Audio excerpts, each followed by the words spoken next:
banyak budaya-budaya identitas khas Daya Luhur yang justru itu adalah bangkit dari istilahnya dari keberadaan orang-orang Daya Luhur itu sendiri. Seperti itu. Itu mungkin yang harus kita pahami bahwa budaya, kalau budaya Daya Luhur itu pasti budayanya budaya apa? Budaya Galuh atau budaya Jawa Barat, tidak seperti itu.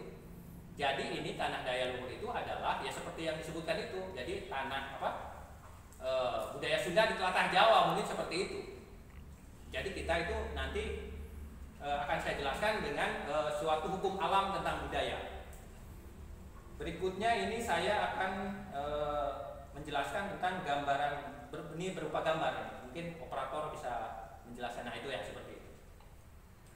Ini saya akan menceritakan semacam diagram. Jadi dalam diagram ini jelas, yang warna merah itu menggambarkan budaya Jawa, gitu. Sedangkan yang warna biru itu menggambarkan istilahnya budaya Sunda. Dan tumbukan itu lokasinya berada di Daya Luhur ini. Jadi menurut hukum alam ini begini. Apabila ada suatu tempat terjadi tumbukan antara dua budaya besar, gitu ya. Maaf ya, budaya Sunda sama budaya Jawa itu adalah budaya terbesar yang ada di Indonesia itu. Penduduk Pulau Jawa berapa? Penduduk orang Sunda berapa? Nomor satu kan penduduk itu orang Jawa, yang kedua orang Sunda. Dan itu mereka itu bertumbukannya di Daya Luhur, budaya itu. Kedua budaya itu.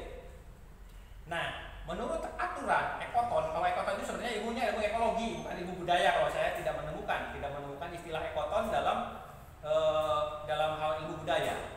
Ekoton itu saya temukan dalam ilmu ekologi. Jadi begini, apabila terjadi suatu tumbukan dan dua ekosistem yang besar, maka di daerah perbatasan itu akan membentuk suatu